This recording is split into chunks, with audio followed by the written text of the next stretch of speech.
Scandals, lies, accusations, fraud, sexual abuse. It's not looking good. Is this the downfall of MrBeast?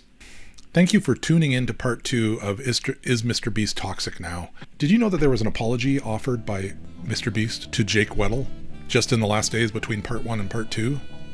And that money transferred hands?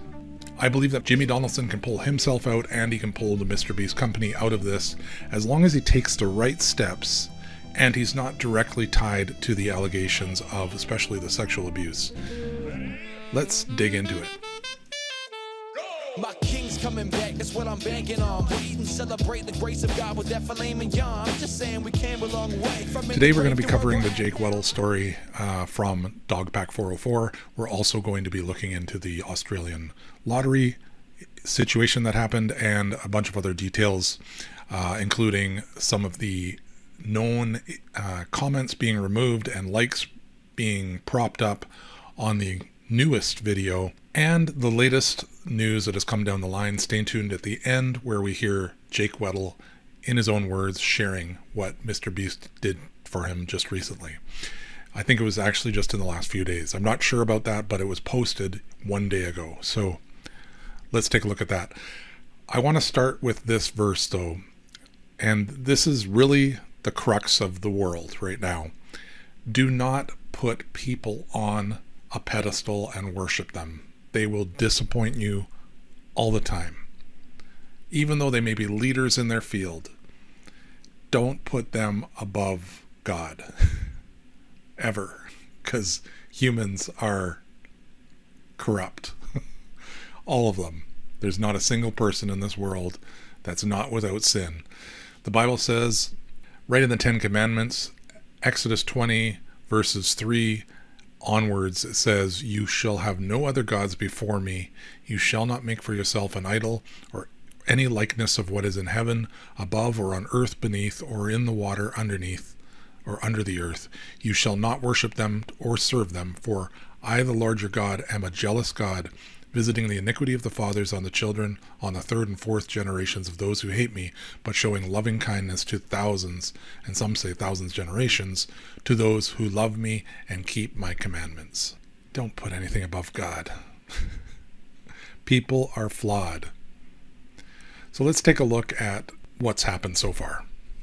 There's been the Ava Kris Tyson thing. There's been this video from DogPack 404 releasing information about some of the games being rigged and CGI being used and this lottery system rigging happening in some of the games where employees are mixed in with the, boys against girls, and a lot of the girls were actually staff that were intermingled and some staff in the boys as well.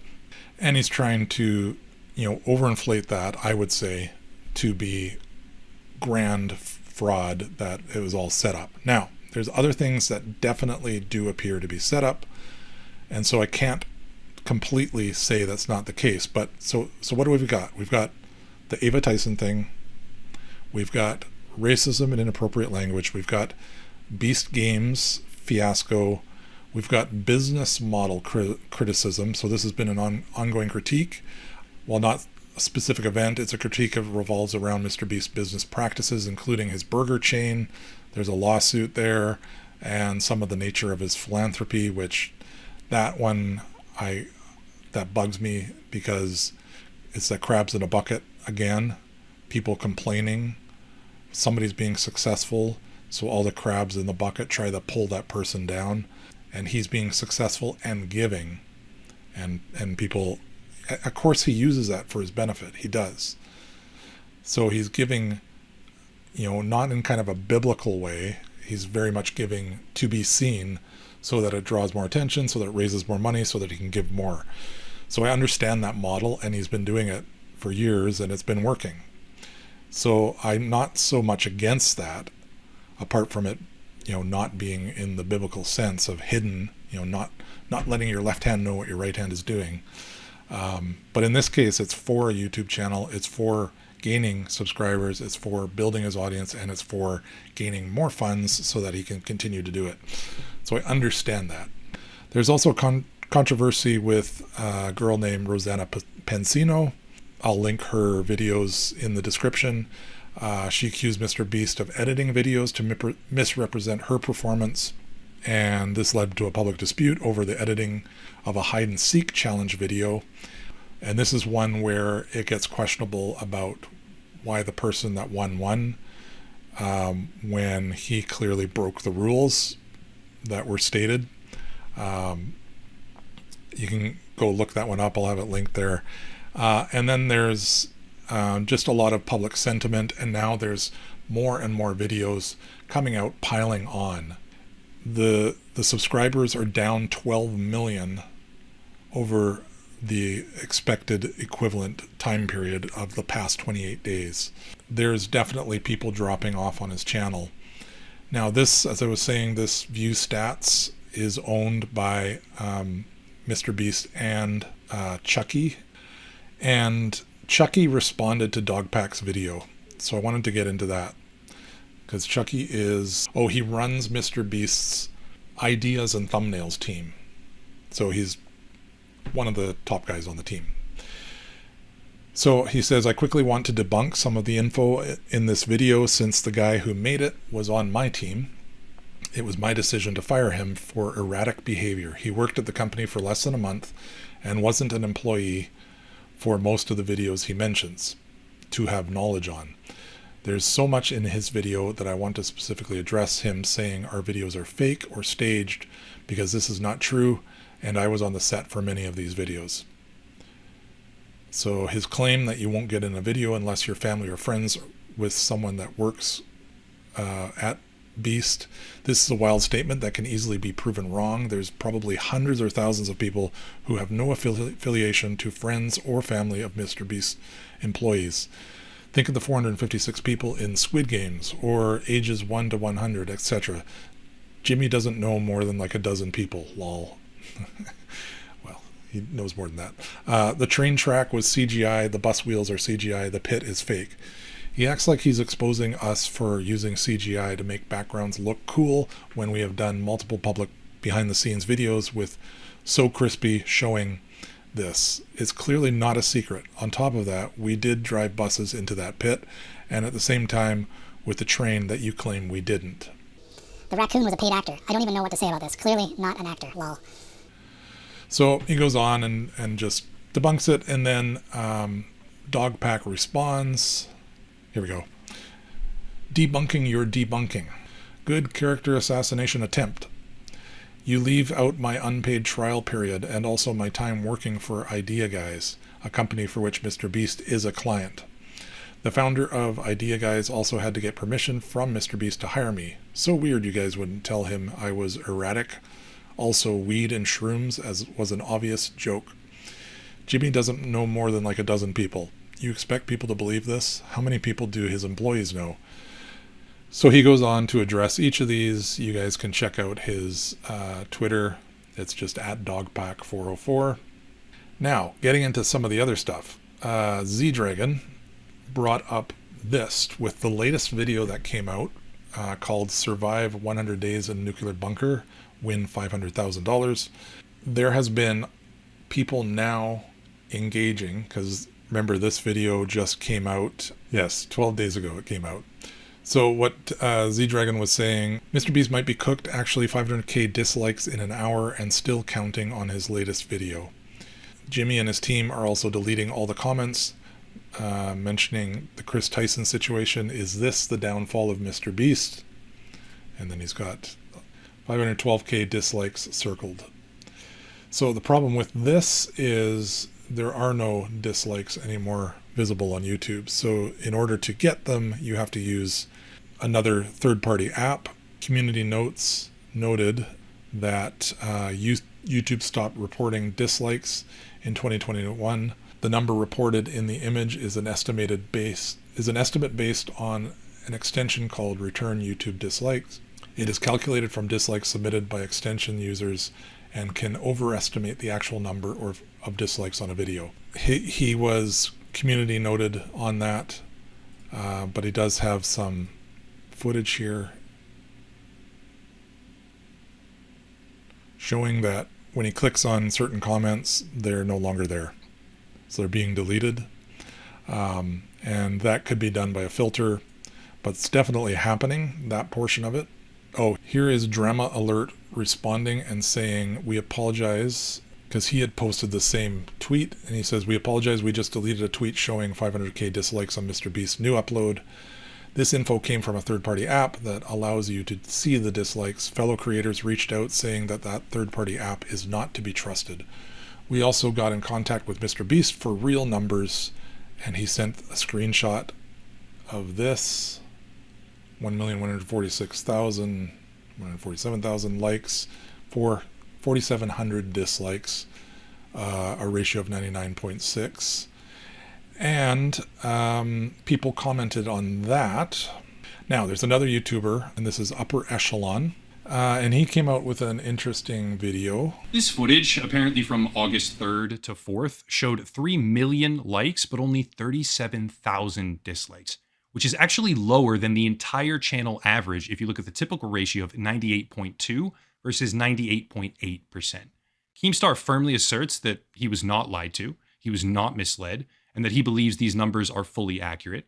But I would like to assert, in my opinion, that these numbers are in no way, shape, or form even close to accurate, especially when you consider and understand the full scope of what's going on behind the scenes. Let's get to some data. After this video went live, people began to notice that their comments were being deleted. To be clear, YouTube does have an auto mod feature that is extremely overzealous with what it takes down. I see it in action sometimes on my own channel. And there's always comments that do in fact deserve to be removed. After analyzing this video for the span of roughly 36 hours, and after putting the puzzle pieces together elsewhere, I find it completely impossible to believe quite literally anything that the MrBeast team says or does as being authentic and honest, because they are engaging in a targeted cover-up that spans across 6 years and multiple separate channels. This right here is the 36-hour period of time where the comment section of that latest video was scraped repeatedly and archived. Green is the total number of comments posted.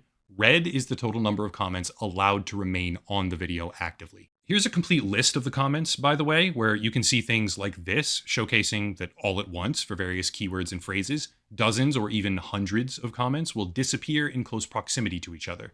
For example, comments simply containing the word script were suddenly mass deleted.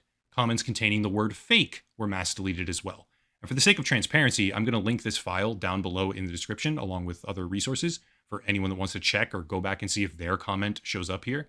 Keep in mind, this is a rough 36-hour snapshot from the 4th to midway through the 5th of August, 2024. So one thing I'll say about that is his graph right here. I think it is showing an automated script doing this, not manually removing thousands upon thousands upon thousands of comments. This seems, especially these huge drops, do seem like this is the filter kicking in and doing this.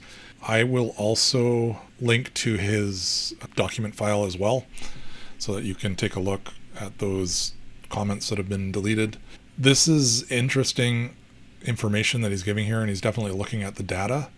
So if you want to take a look at that one, you can head over to Upper Echelon on YouTube. I will link that in the description as well. I wanted to go back and take a look at Jake the Viking. He mentioned shortly after the Ava stuff came out on one of DogPack's posts that Jimmy knew.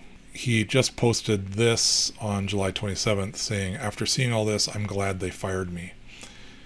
Up until this point, everybody thought he left. He wasn't fired. He just chose not to be on anymore. So people are commenting, they fired you? Yep. So a lot of people are putting him down for saying this, but this actually appears to be true. And the odd thing with his story is he connects into a whole nother story that's coming out. His brother-in-law was also working for MrBeast while being a registered sex offender. His name is Delaware on the show, but that's not his real name. Jake made this comment. I can confirm Weddle's opening comments. So this is in DogPack 404's second video, and in it he features a interview with one of the employees of MrBeast's company, Jake Weddle. people who, if you know me from MrBeast, I'm a deep cut. I'm in a few of the videos, sometimes maybe purposefully kept to the shadows a little bit. I'm in the cutting room floor a lot of the time. But I've been in some videos. I've worked on a lot of them. I was there from 2019 to 2020, 2021-ish when I came back and did some more. I was there when they were authentic, and then I saw the transition to what I feel like is a company. He's like a TV show now. It went from YouTuber guy with a camera to Amazon. The culture around there was very unspoken, but there was a vibe. There was half the people who, if you made Jimmy happy, you were on the good half. And these people got random bonuses and were usually moved up, had more screen time. And then there was people who, if you had a disagreement or butt heads with Jimmy or just you didn't like it, you were the other half. And I consistently was in the half that Jimmy doesn't like me. That's fine. I don't like him either. It's okay. So one thing that I would say about Jake is he definitely wanted the screen time. He wanted the limelight. He wanted to make it. And that was a driving factor for him. So there is a lot of drama around that, and in his own life. He's had a rough life. But what really kind of stuck out in this was the story of his experience in solitary confinement, where he was asked to do a video. It was a 30-day challenge where he would make $10,000 a day for staying in this solitary place, and it started out okay. He was happy to do it because he got the limelight, he got money, which he much needed, but then it turned into a nightmare for him, and you can see in the interview that it really did affect him big time, and that video was never released. There are some pictures that kind of prove that it happened.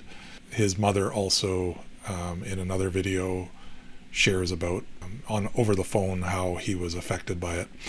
So I believe it actually happened, but let's just hear a little bit of what he says about it. But there was one video I was in. I got paid a lot for it, but it didn't come out. It didn't come out because it didn't go well. There was a video that came out probably like a year ago, something like that. It got a lot of hot water when it came out. It was the like surviving like $10,000 every day you survive in solitary, or surviving solitary for whatever. It was like one of those solitary confinement videos that got a lot of media attention because everybody saw the premise and thought, "What? You shouldn't do that." And people don't know that was the second attempt. The first attempt was on me, and it didn't go well.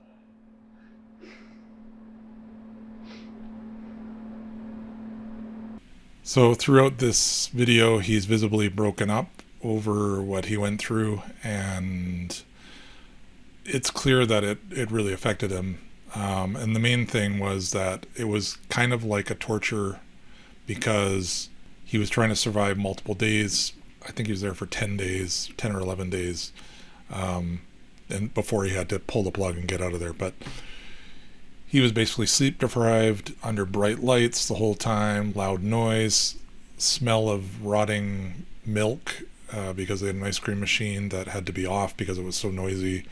And so then it just smelled like rotting milk. And he was asked to run on a treadmill to do a marathon as part of one of his challenges, which ended up breaking him. He did it for the money because he needed the money, and the cameras were on him. He didn't want to say no. He didn't want to be the bad guy, so he felt the pressure to do it. Now, he could have quit at any time, so it's not like an actual prison or solitary confinement. He could have quit at any time, but he didn't, and the reason he gave is that he really felt pressure to stay there because they wanted to make this video happen. They wanted to make it work, and he was finally getting his chance to do something and getting paid. And so he put himself through stuff he never would have done, and it ended up that he had to just quit, and it turned into a disaster for him from there. And then he later brings up Jake the Viking's brother-in-law also being involved. The tangible proof that he knew but covered it up. How do you prove that, Well, there was a known sex offender, registered sex offender, convicted sex offender on the registry and everything who worked there. I'm not sure why that's blocked. And like you can, you know, someone pees in public, you're on the registry, you know, you get it. You can still have a job after you're on the, that's one thing. You know, you go to prison, you get rehabilitated, that's one thing. You know, like if you do your time, that's fine. I think there should be rehabilitation in this country. But that guy, from what I hear, I can't confirm or deny, from what I hear, he's on the registry for doing some not great stuff to some underage people. And they knew that. He's working at a channel that has underage people on and around and is targeted to underage people. And they covered up the fact that not only did he work there, but he was like the manager when it all started. And you know that he knew, and because he'll be in videos, he'll be in thumbnails, he'll be around. And whenever he is, he's wearing a mask. Why would you wear a mask? Why would you conceal your face? It's like, what are you concealing? That you are a registered sex offender? And that your face can be looked up on a thing? How much more can you literally cover up a sex offender with a physical mask? Like, do I have to, is it more on the nose? Or I don't know why they let him go, because there's rumors back and forth. You know, so I don't know why they let him go, but he did leave at one point. Even if that guy didn't do anything, they still knew about it and he was still around. And what if he's one of the people in the Discord servers? What if he's not? I don't know. But a lot of sad and damaging things brought up here. This guy is Jake's brother-in-law, on the RSO list, on the staff, MrBeast, around kids. Apparently was involved. It was years earlier, before he was hired, that this whole incident went down, and I think he was like 16 or something like that, and the underage person was 11. But still, Jimmy knew about this, and he was on the staff there. So that's terrible. Now, Jake himself, his father, was also a sex offender. So you start to see a pattern with some of the people involved have been hurt in multiple different ways, sexually and mentally, and they're involved together on this team working with MrBeast. It's just a sad situation. So what happened in the Australia fiasco? Let's take a look. House today, you have probably noticed plenty of commotion, and it's all been for a YouTube sensation, MrBeast, known for his elaborate competitions and giveaways. I'm really excited. I've never seen the Opera House like this before, but I mean, it makes sense. It's MrBeast. MrBeast! I skipped school to see MrBeast. He shut down the entire Opera House, so I think that kind of says how big it is. On June 23rd, 2024, MrBeast took his Feastable Bar contest to Sydney, Australia, where people could compete to win cars. I just launched Feastables in Australia, as you can tell by the Sydney Opera House. And to celebrate, we're going to be giving random people that buy Feastables this Lamborghini and 9 other cars. That's a lot of cars! Right, Laserbeam? I'm just here because I'm Australian. No joke, all you have to do, just go to your local Woolworths or any of these retailers in Australia and buy a Feastables bar. Contestants had to buy a Feastables bar to get a code that they would use in a mobile app to play a slot machine that didn't seem to work right. I played your little game and I won. And then you told me womp womp. And if y'all don't believe me, I actually screenshot my game. Say, look, I won. But then you said, no. And when I reached out to your team, they said, sorry for the miscommunication. You're not one of the registered winners. Here's 10 free spins. 10 free spins? I'd rather take the car, personally. And look, I found out I'm not the only one who's had this issue. There's actually been a lot of people on this app and other apps sharing their experiences, showing screenshots of them winning and being told, sorry, not this time. So what's going on? Because I don't understand how we can play a game, win, and be told we don't win. Though there were many stories where it didn't work, there were people that actually won, and when the app worked, it worked. It was like the 5th spin. It said, you've won a car. It played a video. I need you to come to the Sydney Opera House right now so we can figure out which car is yours. You better hurry. What the beep? I answered, and then it was Jimmy. Hey, how's I did today. And you scanned the QR code on the back, right? I did, that is correct. Yeah, well, congratulations. Yeah. You're one of our 10 winners. Oh my god, dude. So in 2 days, I need you to meet me at the Sydney Opera House. Yep. I have a Lamborghini, I have Teslas, I have nice cars. You're gonna compete against 9 other people at the Sydney Opera House. Yep. And where you place will decide whether you win the 6-figure Lambo. Alright, see you then, bye. Bye. Oh my god! One day ago, Jake Weddle posted a video stating that MrBeast reached out to him. And first he actually had this weird thing happen with AI. Somebody sent him an AI supposed conversation with MrBeast, recorded secretly. That turned out to be false. So on his video called "I Caught Jimmy in a Secret Recording," he reveals something that happened with MrBeast. Let's listen into that. The real Jimmy did reach out. Okay? All right? Let's hope this doesn't, relax. Listen. Jimmy reached out. Before I talk about how the conversation went and what's happening moving forward, I know the weight that all of this has. Because Jimmy hasn't publicly responded yet. And as of right now, I'm recording this Wednesday morning, okay?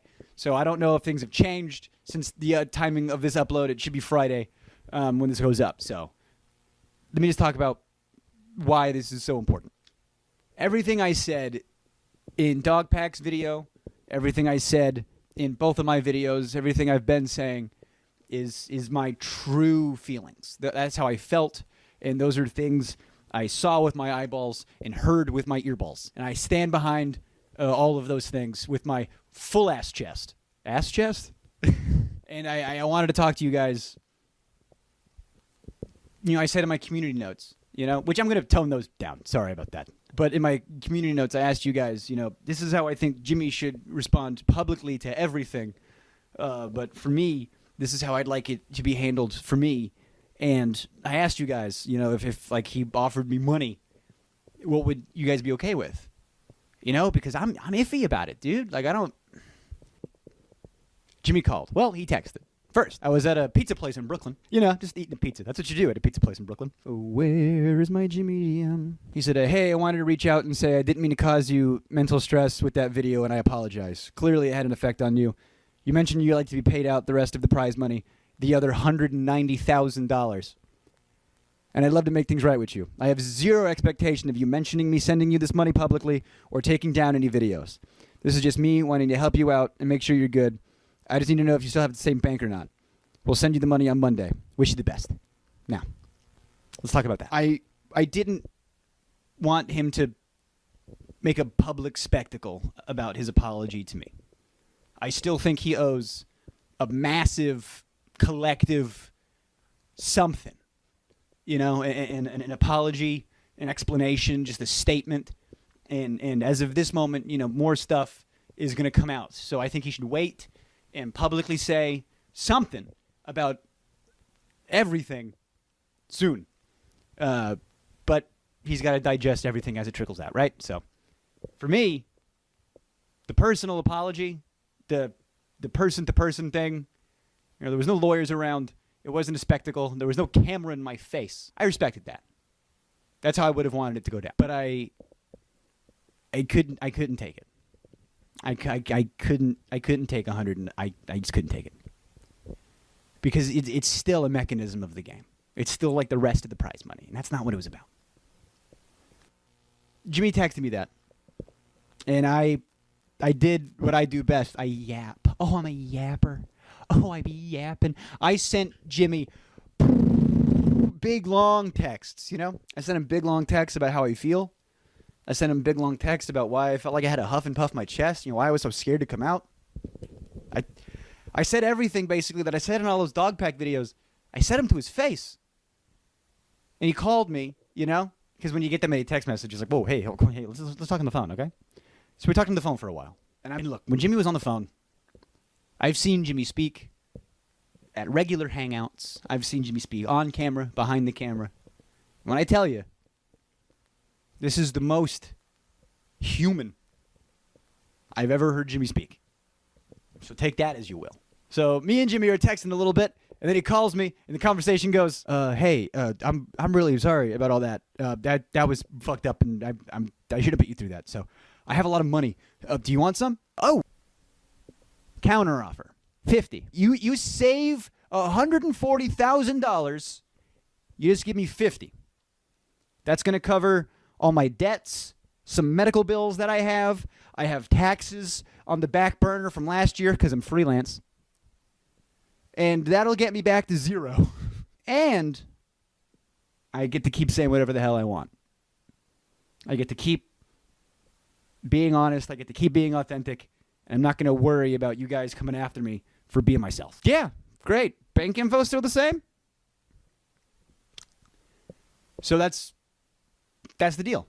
Oh, wow. You took money from MrBeast after all that stuff you said? Yeah, I'm a socialist with a smartphone, okay? I didn't just fall out of a coconut tree. This money, say how I feel some more. DogPack's next video is going to talk about some very, very serious allegations that I think if you work at Beast, don't work at Beast, fan of his, not a fan of his, people need to come forward about how they've been treated and how they've been affected. Because at the very least, if Jimmy is too big to fail, then maybe that'll make the company a little better. But when it comes to me, Jimmy personally apologized. And he offered me money I wasn't comfortable accepting. But the understanding is he made an attempt to make it right. And I appreciated that. And that was all I needed.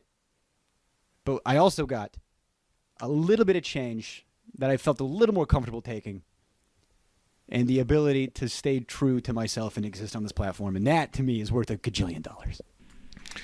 So there you have it. I think with Jake taking this money and being thankful for the interaction with Jimmy, that's the right path. The good thing is that Jimmy reached out, apologized, and said, hey, can I make it up? The other thing that's interesting is, as far as I'm concerned, Jake got paid what he was owed for the actual participation, even though it ended badly, as he says.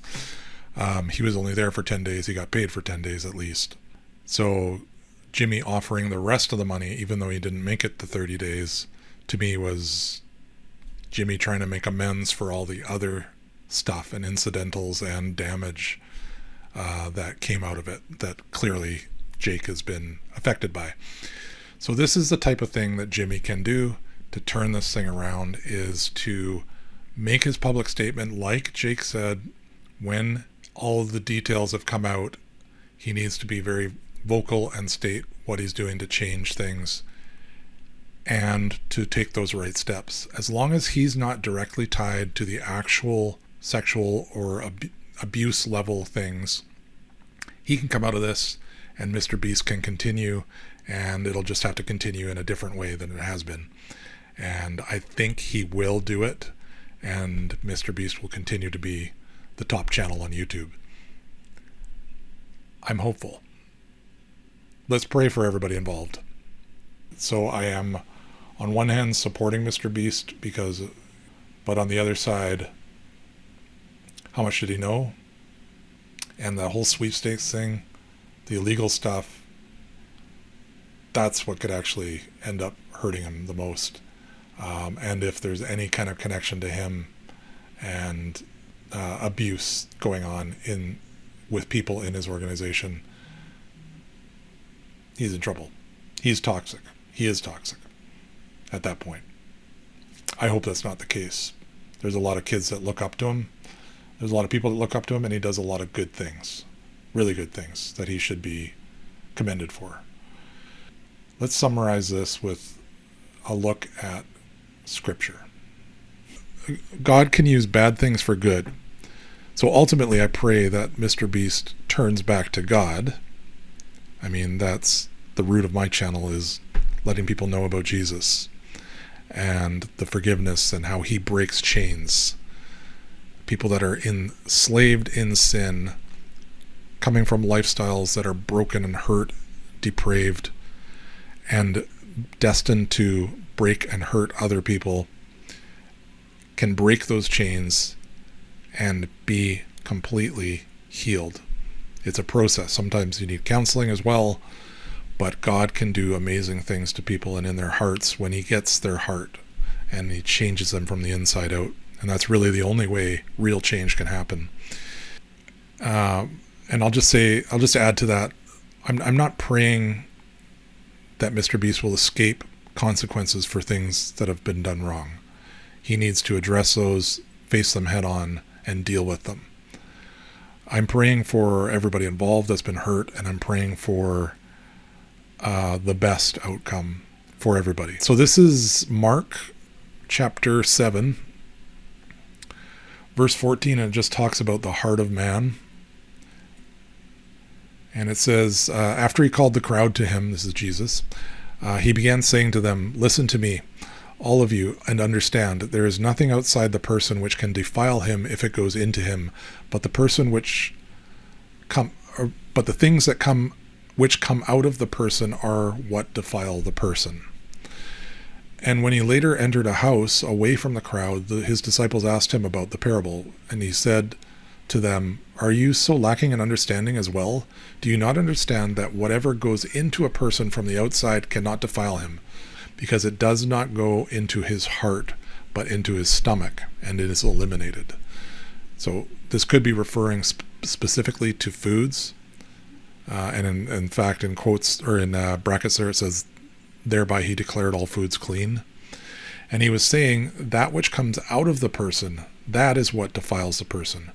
For from within, out of the hearts of people, come the evil thoughts, acts of sexual immorality, thefts, murders, acts of adultery, deeds of greed, wickedness, deceit, indecent behavior, envy, slander, pride, and foolishness. All these evil things come from within and defile the person.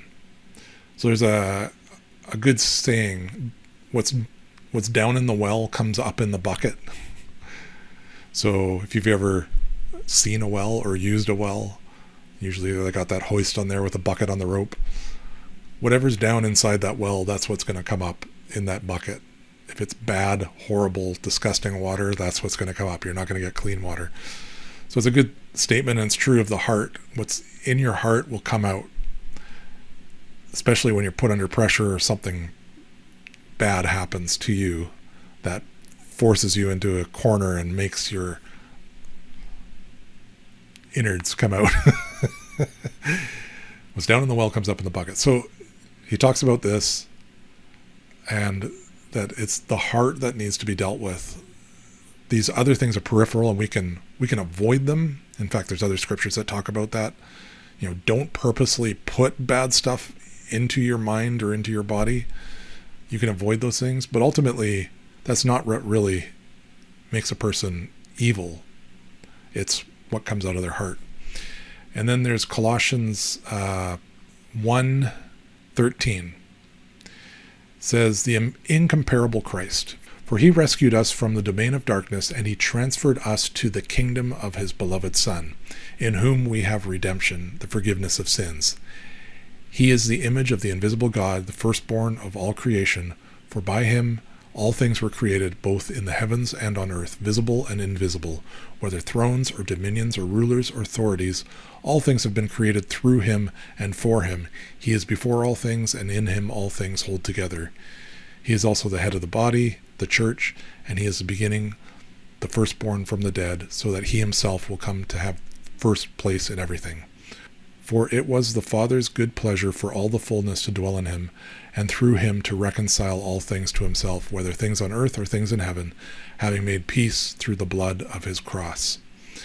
It says, "Although we were previously alienated and hostile in attitude, engaged in evil deeds, yet he has now reconciled you in his body of flesh through death, in order to present you before him holy and blameless and beyond reproach, if indeed you continue in the faith firmly established and steadfast, and not shifting from the hope of the gospel that you have heard, which was proclaimed in all creation under heaven, and of which I, Paul, was made a minister." So this is the incomparable Christ. There's a chain of pain and hurt. Thinking of Chris or Ava, in his life, what happened to him when he was a kid. Something likely happened to him, some sort of abuse or some sort of breaking of the brain, because porn and stuff like that can break your brain. And that has come out in his life towards other people who have been injured and hurt. And this cycle goes on and on and on until it's broken. And Jesus can break that chain. He's a chain breaker, the way maker. So that's my prayer for MrBeast, that this can get reconciled, dealt with head on, and cleaned up. And maybe people will relax a little bit on having to be entertained with the craziest of craziest things, the next crazy thing.